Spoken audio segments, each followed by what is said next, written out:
प्रशांत महासागर के अनंत नीले सन्नाटे के बीच पिटकैन नाम का एक पथरीला सुनसान द्वीप था। एक अचानक आए तूफान ने रास्ता बदल दिया और ब्रिटिश शिक्षक पीटर अपनी 21 वर्षीय छात्रा क्रिस्टीन के साथ आपातकालीन नाव में बहते बहते वहीं पहुंच गए। नाव का रेडियो टूट चुका था। अब कोई सिग्नल नहीं था।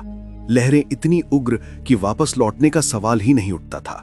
पीटर आसमान को घूरता रहा, जैसे पूछ रहा हो, क्या कोई हमारी तलाश कर भी रहा होगा?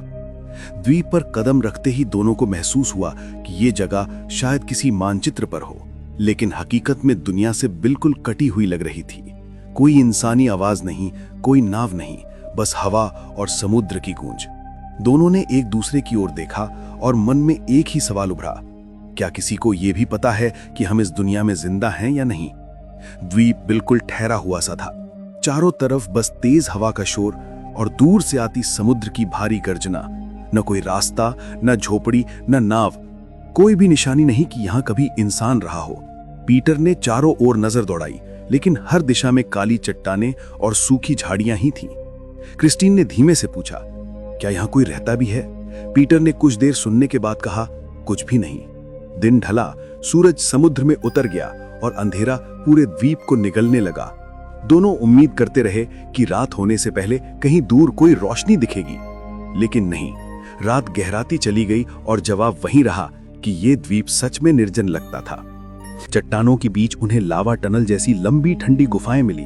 अंदर शांत माहौल था, लेकिन कुछ ही कदम बाद अजीब बेचैनी महसूस होने लगी, जैसे हवा भी कुछ छुपा रही हो। दीवारों पर हल्की खरोंचें थीं, कहीं सीधी, कहीं टेढ़ी, न जानवर के पंजों जैसी, न किसी औजार जैसी। पीटर कुछ देर उन्हें देखता रहा। ये निशान किसने और कब बनाए? गुफा में पहली ही रात बेचैनी से भरी थी।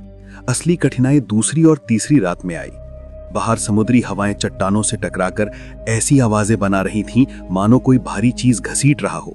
छत से टप टप पानी गिरता और अंधेरे में वो आवाज डर बढ़ाती। दूसरी रात आधी हुई थी कि बाहर से लंबी धीमी घसीटने जैसी आवाज आई। क्रिस्टीन फुसफुसाई, क्या ये कोई जानवर है?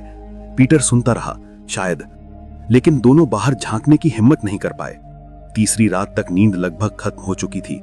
हर आवाज उन्हें एक ही सवाल में ढकेलती, क्या हम सच में अकेले हैं? खाद्य तलाशते समय क्रिस्टीन ढलान पर फिसल गई। उसके टखने में तेज दर्द हुआ और वो चल नहीं पा रही थी। पीटर ने उसे चट्टान पर बैठाया। तुम यहीं रहो, मैं खाना और लकड़ी लेने जाता हूं।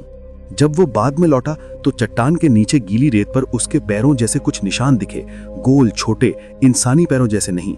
वो ठहर गया। दोस्तों, इस कहानी में आगे क्या हुआ ये जानना है तो मैं इस वीडियो का फुल लिंक इसी वीडियो के कमेंट सेक्शन में पिन कर रखा हूं, या फिर आप कमेंट में यस लिखिए। मैं आपको इस वीडियो का लिंक पर्सनली आपको डीएम कर दूंगा। बहुत बहुत धन्यवाद।